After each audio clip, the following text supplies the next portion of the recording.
We've established that HTML is the language that web pages are written in. Our next step is to see HTML in action. So in this lesson, we'll be creating the world's simplest web page together. We don't need any special software to begin creating web pages. Now in the next lesson, I will encourage you to roll up your sleeves and follow along. But for this first lesson, I want you to sit back, relax, and simply watch. I want you to pay attention to how simple HTML is. In front of you is a text editor. I will explain in detail in future lessons what a text editor is, and I will help you find the right text editor for your preferences and for your platform. But for now, just think of a text editor as a place where we can type. Okay? And then the only other program I'm currently running on my computer is a web browser. I'm using Mozilla Firefox, but you might want to use Google Chrome or Internet Explorer or Safari or any other web browser. Now what we're going to do in this first lesson is write a bit of code in our text editor, and then we're going to view that code through the eyes of our web browser. Back in the text editor, we'll begin writing code. Let's imagine our first goal is to add an important heading to the page. And we want that important heading to read, "Hello World." Now that we've included the code for a heading, let's save this text as a file, just like we would with a word processing program. So if you initiate the save prompt from File Save, you can then choose where you would like to save the file.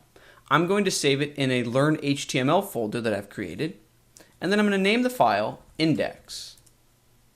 Now, we can see here's a folder on my desktop, and here's the file that we just created. I want to open this file in my web browser, so in Firefox. For you, it might be Chrome or Internet Explorer or Safari. So all I'm going to do is find the file that we just created and drag it on top of my web browser. The first thing that we notice is that this looks different than what we typed in our text editor. In our text editor, we typed less than symbol h1 greater than symbol hello world, and then less than symbol / h1 greater than symbol. But in our web browser, we simply see hello world. This is because HTML is not designed for humans to read.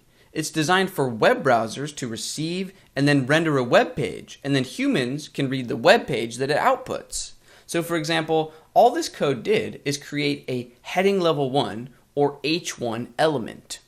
HTML pages are made up of different elements. So for example, what if we wanted to tell the web browser to output a slightly less important heading? H2.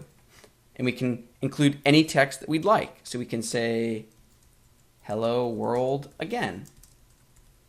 So if I save and then click refresh in Firefox, we can see the new text. Next, let's create a bit of standard text or paragraph text between these two headings. P for paragraph. This is a paragraph that contains only one sentence. So let's review the syntax that we're using to create elements.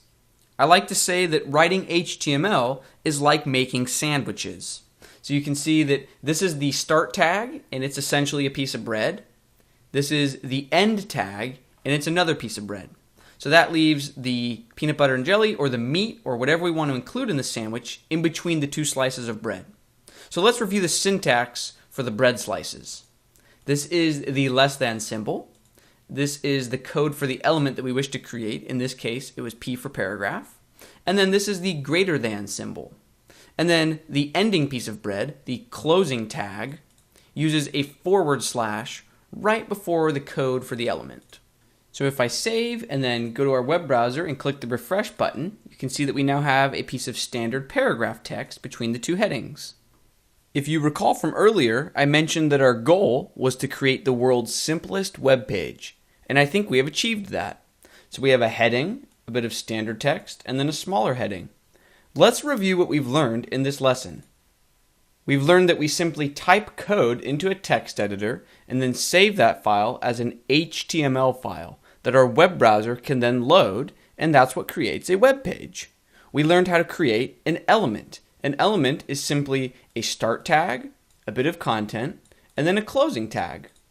We learned that there are different element types at our disposal that we can use to give semantic meaning to our page's content.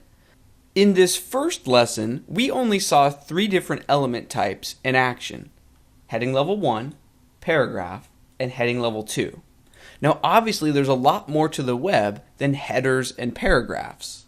We will learn about all of the different HTML elements throughout this course, but there's no sense in trying to memorize all of them in the first lesson. The key concept for this lesson is that HTML is a language used to describe content. We give different types of content their own different and semantically chosen labels.